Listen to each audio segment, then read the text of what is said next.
"Your body is mine. I'll make you mine tonight," a Korean Mafia boss said to his virgin black wife. Rain fell like bullets over Seoul the night Zuri Adami was sold into a marriage she never chose.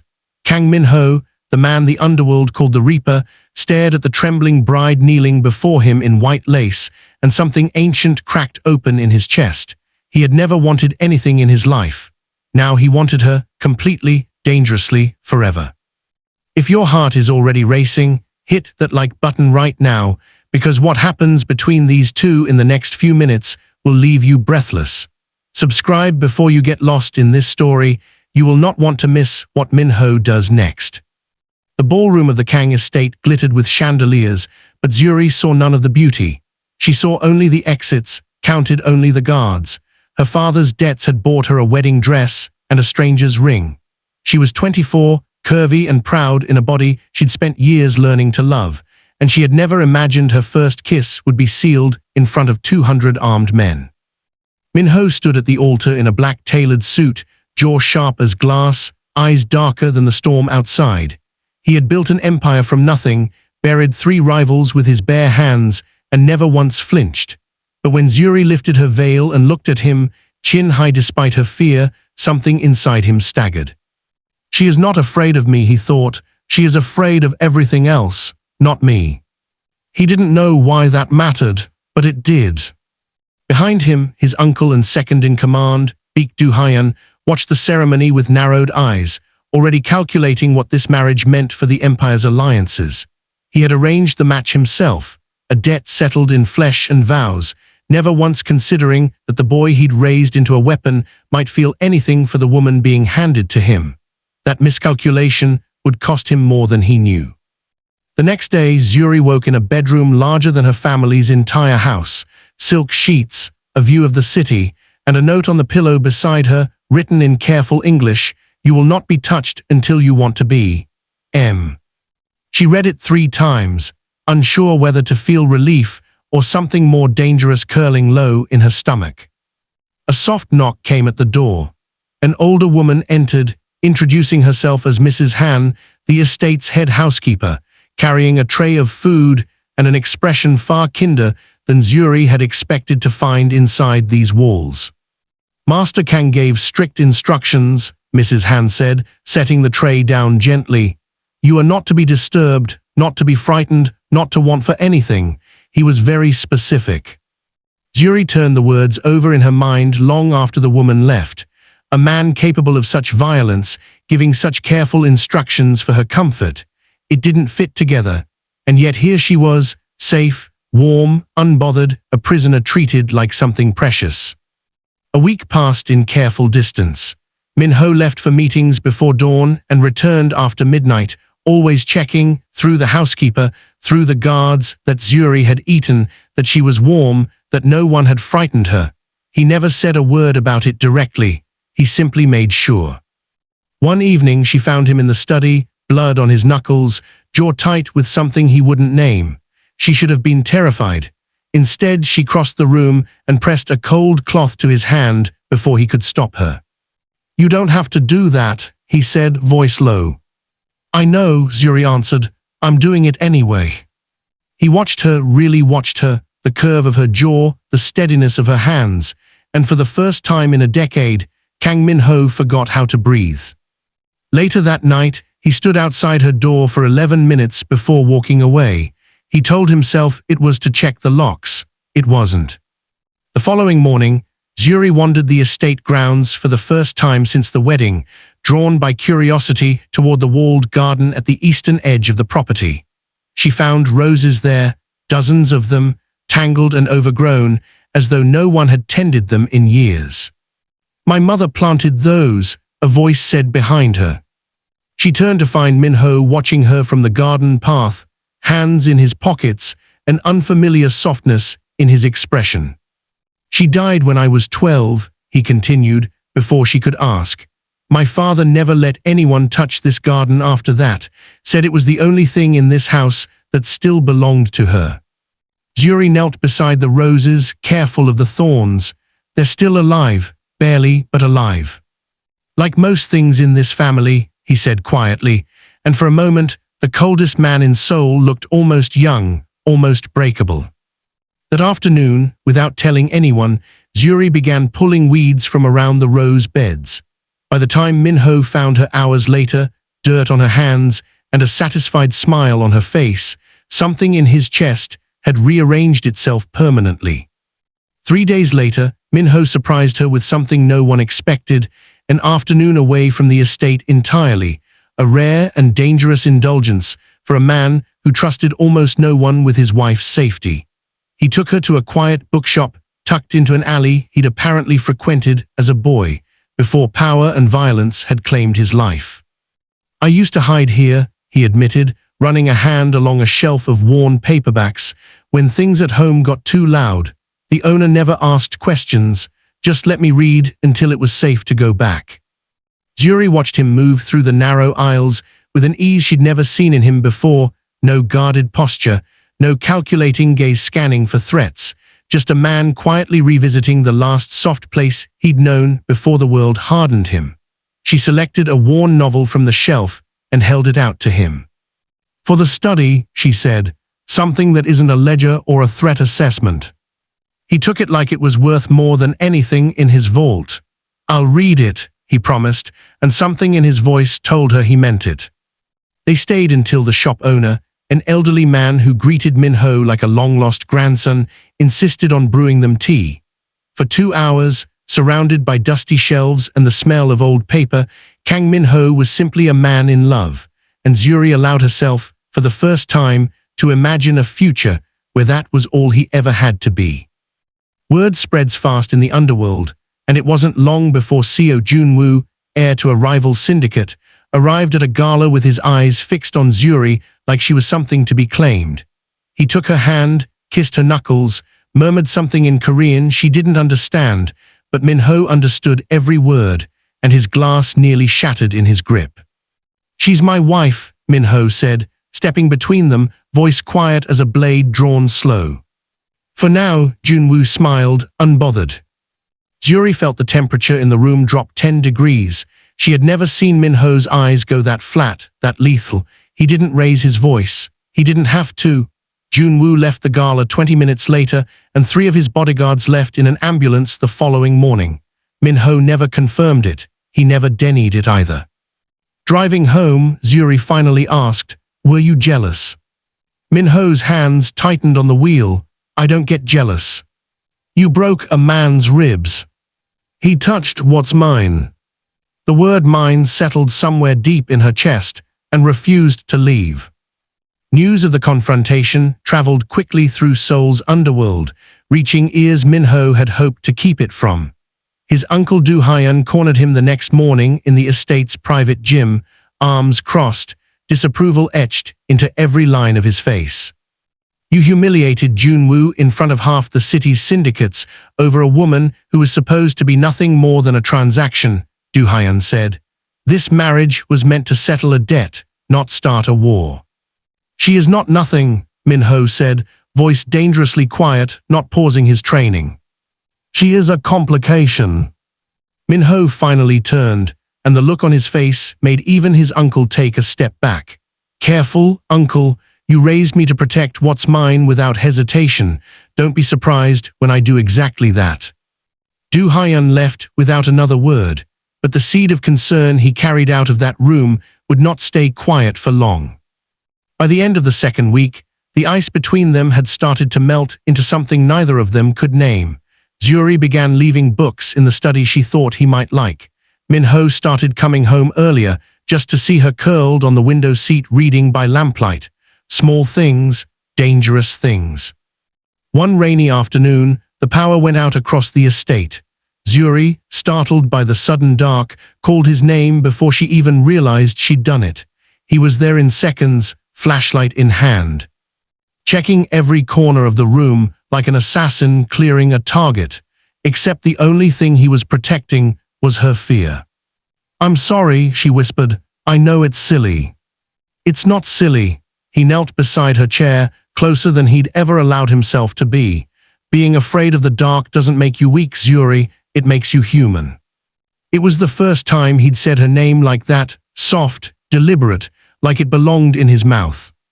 Neither of them moved for a long moment. The rain drummed against the windows. Somewhere between the silence and the storm, something impossible was being born. The next evening, curiosity got the better of Zuri, and she asked Mrs. Han the question she'd been afraid to voice aloud. "Has he ever brought anyone else here before me?" Mrs. Han paused her cleaning, considering the question carefully. "In 15 years working for this family, I have never seen Master Kang look at anyone the way he looks at you. Not once." The words lodged themselves in Zuri's chest, refusing to be dislodged, no matter how many times she told herself not to hope for something that terrified her as much as it thrilled her. That night, she found herself lingering by the study door long after she should have gone to bed, listening to the quiet sound of Min-ho working, until finally she gathered the courage to knock. "Come in," he called, and when she entered, his expression shifted from surprise to something warmer. "Can't sleep." "Didn't want to try alone," she admitted, and the honesty of it hung between them, fragile and enormous. He set down his pen. "Then don't." A few days later, the danger that had been circling finally showed its teeth. A courier arrived at the estate gates with a single photograph. Zuri, walking to the market 3 days prior, a red circle drawn around her face in ink the color of blood. No note, no demands, just a warning. Min-ho's men scattered within minutes, sweeping the perimeter, doubling security, tearing through the city for answers. Zuri had never seen him move like that, not with rage, but with something colder and more absolute: fear. "You're staying inside these walls until I find who did this," he said, voice hard as forged steel. "You can't lock me away like a prisoner." "I'm not locking you away." He gripped her shoulders, and for the first time his composure cracked open completely. "I'm keeping you alive. There's a difference, and I need you to understand it, because if anything happened to you—" He stopped, swallowed, looked away as if the sentence itself was a confession too dangerous to finish. "If anything happened to me, what?" Zuri asked softly. He didn't answer with words. He answered by pulling her into his arms and holding her like the world might end if he let go. That night, unable to sleep, Zuri wandered to the study and found Min-ho staring at the photograph again, shoulders tense, a glass of untouched whiskey beside him. She sat across from him without asking permission. "Tell me who you were," she said, "before all of this, before the Reaper, before the Empire." He was quiet for a long time. Then, for the first time, he told her about the boy who watched his father die in the street because their family had no protection, no name, no power. How he swore he would never be powerless again, and how that vow had cost him every soft part of himself, piece by piece, until there was nothing left but the throne he'd built out of blood and fear. "Until you," he said quietly, "you make me remember what it felt like to have something to lose that wasn't power." Zuri's throat tightened. She reached across the space between them and laced her fingers through his. He looked down at their joined hands like a man witnessing a miracle. "I'm not afraid of you," she whispered. "I never was." "You should be," he said. "I'm not a good man." "Maybe not to everyone." Her voice trembled, but she didn't pull away. "But you've been good to me." Later that night, long after Zuri had gone to bed, Min-ho remained in the study reviewing the photograph with his lead security officer, a grim-faced man named Ryu Seong-min, who had served the family for over a decade. "The angle suggests surveillance from the rooftop across the street," Seong-min reported. "Whoever took this knew her schedule. This wasn't random." "Jun-woo," Min-ho said flatly. "Possibly, or someone hopping. We'll assume it's him while they move separately." Seong-min hesitated. "Sir, if I may, you've never protected anyone this way before, not even yourself." Min-ho didn't answer. He didn't need to. The answer was already written in the white-knuckled grip he had on the edge of his desk. In the sleepless hours he'd spend from that night forward, standing watch over a woman who had somehow become the only thing in his life he was not willing to lose. The next morning, Min-ho called an emergency meeting with the heads of every family loyal to the Kang Syndicate. Zuri, watching from the hallway as dozens of powerful, dangerous men filed into the main hall, felt the weight of exactly what she had married into settle over her for the first time since the wedding. Someone in this city believes they can threaten what belongs to me and walk away unscathed, Min-ho announced, voice carrying effortlessly across the silent room. I want every resource this family has turned toward finding out who. I don't care what it costs. I don't care whose territory we have to cross. Find them. One of the older men, a weathered leader named Kwon Hyun-woo, who had served 3 generations of the Kang family, studied Min-ho with something between surprise and respect. In 15 years, I've never seen you call a meeting over anything but business. This is my business now, Min-ho said flatly, and no one in the room dared question it further. Later, alone in the hallway, Zuri found herself unexpectedly moved by what she'd witnessed, not by the danger of it, but by the absolute, unflinching certainty in his voice when he spoke of protecting her. She had spent her whole life feeling like an afterthought in other people's plans. She had never once been anyone's first priority. Now she was an empire's. The following evening, an emergency call shattered whatever fragile peace had been building. One of the estate's outer guards had been found unconscious, the perimeter breached. Min-ho barked orders down the hallway, and within minutes the entire compound was locked down, men positioned at every entrance, weapons drawn. He found Zuri in the safe room exactly where he'd left her, and the sight of her, alive, unharmed, eyes wide with fear but steady, undid something in him completely. They got past the outer wall, he said, breath ragged. If I hadn't doubled the guard rotation last week, he couldn't finish. He crossed the room and pulled her against him, both hands cradling her face like she was the only solid thing left in a collapsing world. I'm here, Zuri said. I'm okay. You could have died tonight. His voice cracked on the last word, and for a man who never showed weakness, the confession was its own kind of surrender. I don't know what I would have done. I don't know who I would have become. She reached up, brushing her thumb along his jaw. Then don't let go of me. He didn't, not for the rest of the night.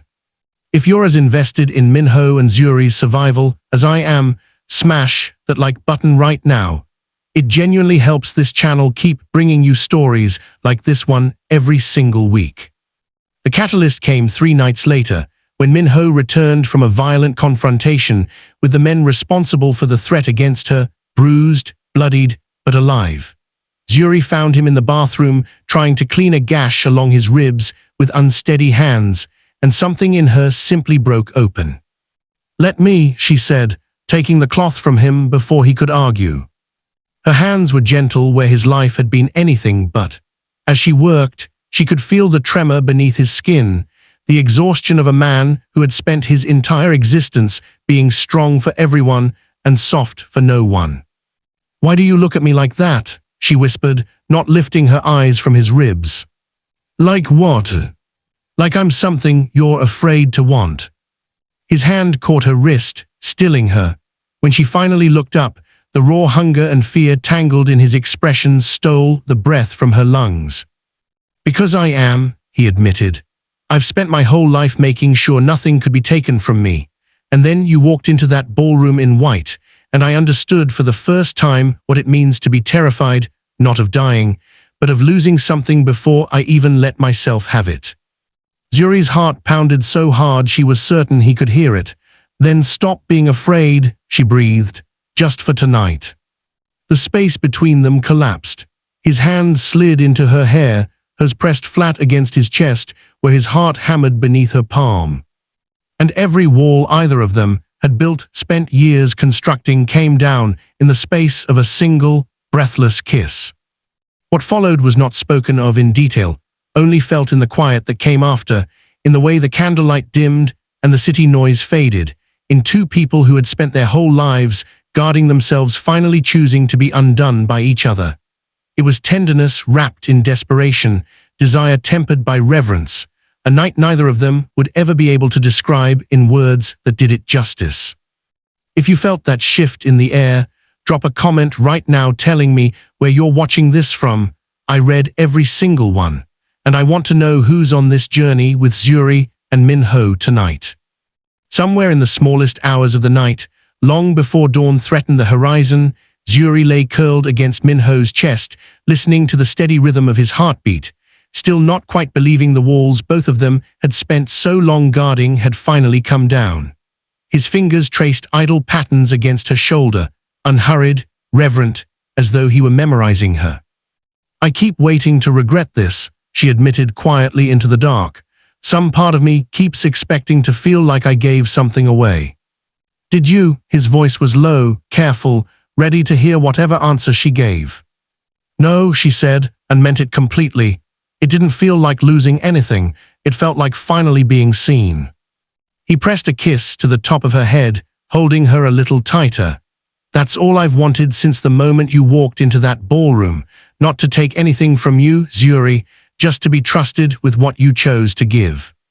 She fell asleep to the sound of his heartbeat, steady and sure, and for a few hours, neither danger nor doubt existed anywhere in the world. Morning arrived too soon, and with it panic.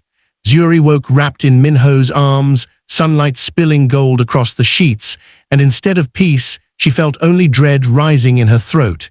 He was a man who buried people who crossed him. What was one wife, once he'd had what he wanted? She slipped from the bed before he woke, dressed quickly, and left a single line on the notepad by the door: "I need air."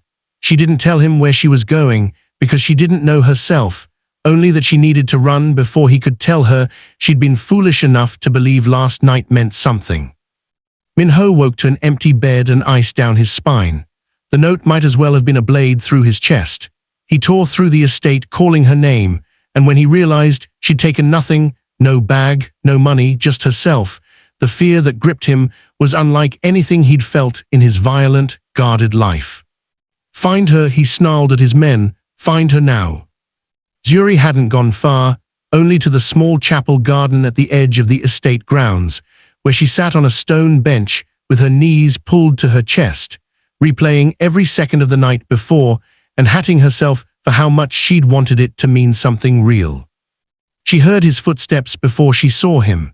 Minho approached slowly, hands visible, the way a man approaches something wild and wounded he's terrified of frightening away. "You left," he said quietly. "I panicked," her voice broke. "I know what men like you do once they've had what they want. I couldn't stand there and wait for you to look at me differently." "Zuri," he knelt in front of her, taking both her hands like they were something sacred. "Look at me." She did, and what she saw stopped her breath. No anger, no cold calculation, only devastation and something that looked terrifyingly like love. "I have killed men for looking at you too long," he said, voice rough. "I have doubled security at every entrance of my own home because the thought of losing you keeps me awake at night. Last night wasn't something I took from you. It was something you gave me, and I have never in my life been given anything I didn't have to fight or bleed for." He pressed his forehead to her hands. "Don't run from me. Whatever this is, whatever we are, I am not letting you go. Not now, not ever." Zuri's tears fell freely as she cupped his face. "I was scared you'd say it didn't matter." "It matters more than the empire I built my whole life around," he whispered. "You matter more than all of it."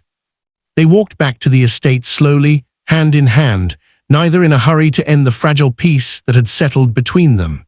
Along the path, Minho stopped beside his mother's rose garden, now blooming fuller than it had in years, thanks to Zuri's quiet care. "They're thriving," he observed, something like wonder in his voice. "Things tend to, when someone finally pays attention to them," Zuri said, and the double meaning wasn't lost on either of them. He pulled her close, pressing a kiss to her temple, and for the first time since the wedding, the estate felt less like a fortress and more like something dangerously close to a home. That evening, back within the estate walls, Mrs. Han greeted them at the door with visible relief, having heard whispers that something had frightened Zuri enough to leave the grounds. She said nothing of it, only pressed a warm cup of tea into Zuri's hands and gave Minho a look that suggested she already understood exactly what had happened between them. Later, as they sat together on the window seat where Zuri had once curled up with her books, Minho reached for her hand and turned it over gently in his own, studying it as though committing every line to memory. "I want to build something with you," he said quietly, "not the empire, something that's just ours." "Like what?" I don't know yet. A small, unguarded smile tugged at his mouth, rare, precious, the kind he'd never given anyone else. I've never let myself want anything beyond survival before. You're going to have to teach me how. Zuri laughed softly, leaning her head against his shoulder. I think you're doing just fine on your own. They returned to the estate hand in hand, but peace was short-lived. That same afternoon, Min-ho's second-in-command burst into the study with news that turned his blood to ice. Seo Junwoo's men had taken advantage of the earlier security breach to plant a mole inside the estate staff, and Zuri had been under surveillance for nearly 2 weeks. They know everything, the second-in-command said grimly.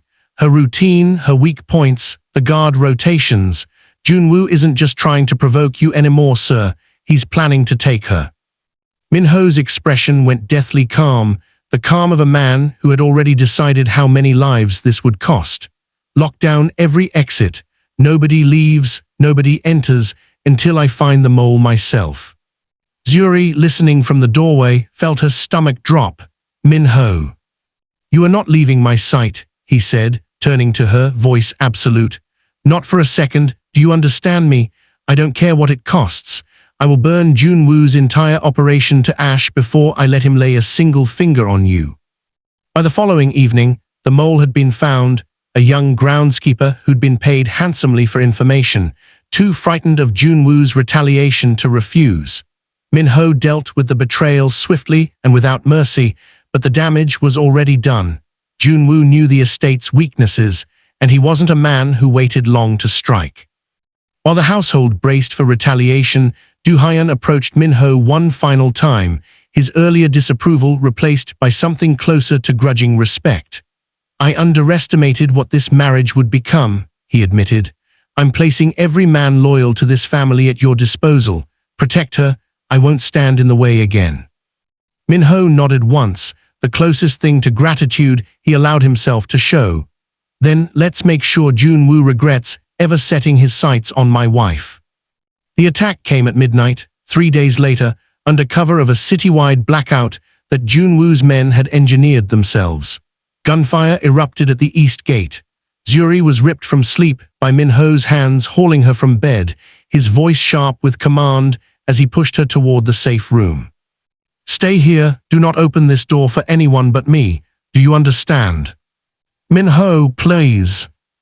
Zuri, his hands framed her face, and for one unbearable second, the mask of the Mafia boss cracked to reveal only a man terrified of losing the one thing he could not survive without.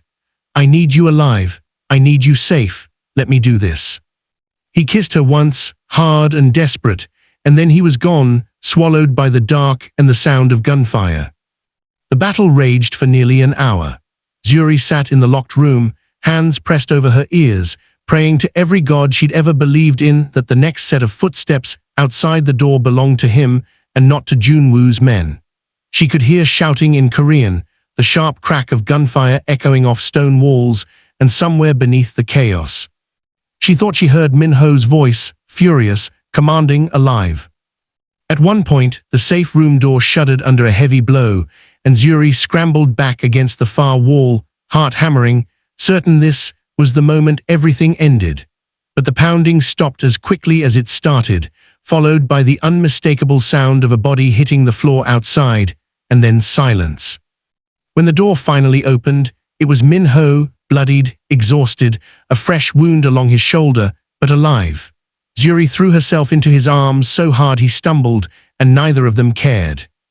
Junwoo, she whispered against his chest. Gone, Min-ho said grimly. He won't threaten you again. I made certain of it personally. She pulled back to look at his shoulder, already reaching for supplies to clean the wound, but he caught her hands, pressing a kiss to her knuckles instead. I told you, he murmured, I would burn the world down before I let anyone take you from me. Tonight, I meant every word. In the quiet hours after the battle, while medics tended to the wounded and the estate slowly settled back into an uneasy calm, Zuri sat beside Min-ho on the edge of their bed, gently redressing the wound on his shoulder, despite his insistence that he didn't need the fuss. You almost died tonight, she said, hands trembling slightly as she worked. I've almost died 100 times, he said, watching her face rather than his own wound. Tonight was the first time it scared me. Because of me. Because of everything I have to lose now. He caught her hand, stilling it against his chest. Before you, dying was just an occupational risk. Now it feels like the worst thing that could happen, not because I'd stop existing, but because I'd stop existing with you. Yuri pressed her forehead to his uninjured shoulder, finally allowing the tears she'd been holding back since the gunfire started to fall freely. Promise me you won't be so reckless next time. I promise to fight like a man who has everything to come home to, he said. That's the only promise I can honestly make. It would have to be enough. For now, wrapped in the quiet aftermath of survival, it was. In the days following the attack, word of what had happened rippled through Seoul's underworld like wildfire, not just that Junwoo's operation had collapsed overnight, but that the Reaper had fought like a man, possessed to protect a wife everyone had assumed was nothing more than a political arrangement. Rival syndicates that had once considered testing Min-ho's resolve quietly reconsidered. No one wanted to find out what he was capable of when something he loved was threatened. Yuri, for her part, found herself the subject of a new kind of attention from the household staff, not pity, not suspicion, but something like awe. Mrs. Han began preparing her favorite meals without being asked. The guards who once eyed her warily now nodded with quiet respect whenever she passed. You've changed something in this house, Mrs. Han told her one afternoon, watching Yuri tend the rose garden, whether you meant to or not. Yuri smiled, brushing dirt from her hands. Maybe it just needed someone willing to stay long enough to notice what was already here. In the weeks that followed, the empire that had once run on fear alone began to run on something new: loyalty, forged not by threats, but by a boss who had shown, without hesitation, that he would bleed for what mattered most to him. Yuri became more than a wife in name. She became the quiet, steady center of a household that had never known softness until she arrived. One evening, Min-ho called her into the study, and for the first time since their wedding night, she found him nervous. Actually, visibly nervous, hands shifting at his sides like a man who had faced armed enemies without flinching but couldn't face this. I never planned to love you, he admitted quietly.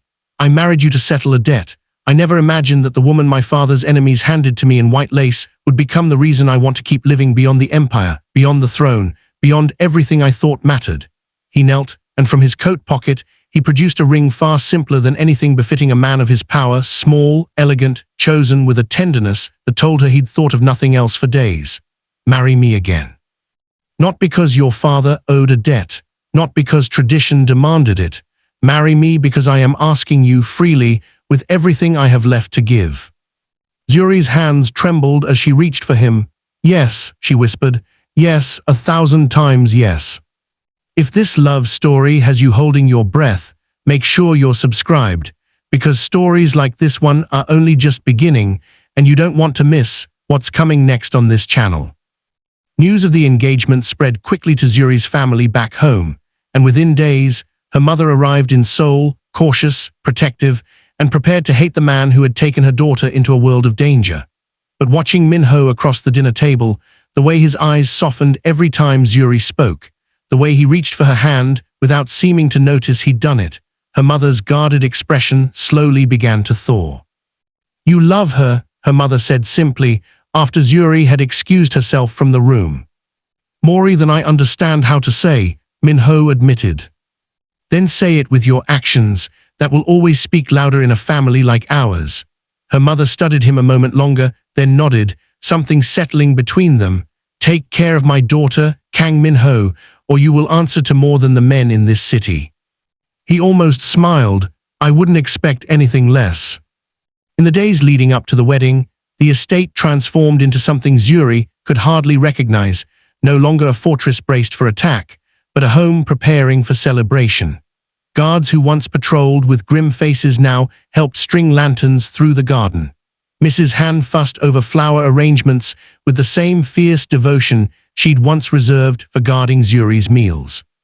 Min-ho, for his part, threw himself into the preparations with an intensity that surprised everyone who knew him, insisting on approving every detail himself, from the placement of his mother's roses along the aisle to the exact shade of the string lights that would hang above the garden where he'd once found Zuri tending to weeds no one else had cared enough to notice.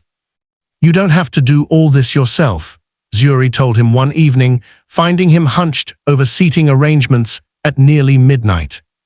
"I spent my whole life building things that could be taken from me by force," he said, not looking up from the paper. "I want this to be something I built with my own hands, out of choice for once, something no one can burn down." She wrapped her arms around him from behind, resting her chin on his shoulder. "It already can't be taken, not this." He turned in her arms, cupping her face with a tenderness that still, even now, seemed to surprise him each time he allowed himself to feel it. "Not this," he agreed softly, "never this." Their second wedding was nothing like the first. No fear in the ballroom, no counted exits, no strangers with guns lining the walls. Only warmth, Minho's men, who had come to respect Zuri as fiercely as they respected him, a handful of her own family finally allowed to attend, and vows spoken not out of obligation, but out of a love neither of them had believed themselves capable of surviving long enough to find. As Zuri walked down the aisle a second time, this time toward a man she had chosen rather than one chosen for her, she caught his expression and nearly forgot to keep walking. The same intensity from their first wedding was still there, but now it was softened by something unmistakably like joy. "You're crying," she whispered when she reached him. "I never cry," Minho murmured, voice thick. "You're crying right now." "Don't tell anyone," he said, and she laughed through her own tears as he took her hands. That night, wrapped in each other beneath the same roof where fear had once lived, they didn't speak of danger or empires or debts. They spoke only of forever, soft words traded in the dark, promises sealed not with power but with tenderness, two people who had been strangers in white lace, now bound by something far stronger than any contract. If this story has captured your heart the way it captured mine while writing it, don't scroll away yet. Comment your favorite moment below, because your engagement is what keeps these stories alive on this channel. Months later, spring arrived over Seoul in full bloom, and with it, news that turned the Kang estate's fiercest man into its softest. Zuri found him standing frozen in the nursery they'd quietly begun preparing, a single onesie clutched in his hands, eyes wet with something he'd spent his whole life refusing to show anyone. "You're going to be a father," she said softly, watching him. Minho crossed the room in 3 strides and pulled her into his arms, pressing his forehead to hers, and for the first time in his entire life, King Minho, the Reaper, the man an empire feared, wept openly, unashamed, undone completely by joy. "I never thought I'd have this," he whispered. "A home, a family, you." He pressed a kiss to her forehead, then lower, to the place where their child was already growing beneath her heart. "Whatever comes for us, Zuri, I promise you, you will never carry it alone again. Not the danger, not the fear, none of it, just this, just us." That evening, as word of the pregnancy spread through the household, even Dahyun appeared at their door, uncharacteristically gentle, offering his congratulations with a small bow of respect towards Zuri that spoke volumes about how far the family had come. "The Kung line continues," he said, "stronger than I ever imagined it could be." "Because of her," Minho said simply, and no one in the room disagreed.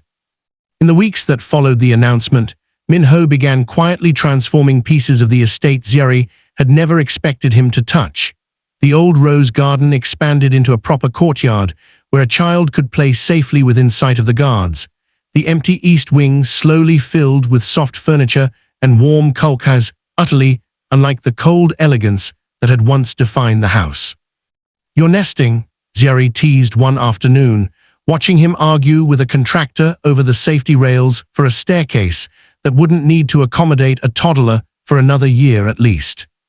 "I'm proposing," he corrected, though the faint flush at his ears betrayed him. "There's a difference." "Is there?" He crossed the room and pulled her into his arms, resting a hand gently over the place where their child grew, an expression of quiet awe settling over his features the way it did every time he allowed himself to fully feel the weight of what they'd built together. I spent 30 years of my life believing power was the only thing worth protecting, he murmured against her hair. You taught me it was never the empire I needed to guard so fiercely. It was always going to be this, a family, a home, a love I never thought a man like me deserved to have. You deserve it, Xiari whispered, turning in his arms to meet his eyes. You've always deserved it. You just needed someone to stay long enough to prove it to you. Outside, the city moved on, unaware that somewhere behind those estate walls, the coldest man in Seoul had finally found something worth being warm for, and the virgin bride he'd once claimed out of duty had become the wife he would spend the rest of his life choosing, again and again, without hesitation, without regret, and without end. On the night their daughter was finally born, Min-ho stood frozen in the hospital hallway for the first time in his life, feeling entirely powerless. No enemy to fight, no threat to eliminate, nothing to do but wait. When the nurse finally called him in, and he saw Xiari exhausted but glowing, cradling their child against her chest, every hardened wall he'd spent a lifetime building simply ceased to exist. "Come meet your daughter," Xiari said softly, and Min-ho crossed the room like a man approaching the only miracle he'd ever been given. He knelt beside the bed, gently taking his daughter's tiny hand in his, and for the first time since his own father had died in the street all those years ago, Kang Min-ho understood exactly what it meant to have something worth every ounce of power he had built, not to rule, not to protect from a distance, but to hold, gently, forever. "Welcome home," he whispered, and Xiari, watching the coldest man in Seoul dissolve into pure, unguarded love, knew without a single doubt that everything they had survived to reach this moment had been worth it. If this story moved you even a little, hit subscribe and turn on notifications. There's a new dark romance waiting for you every single week, and you will not want to miss the next one.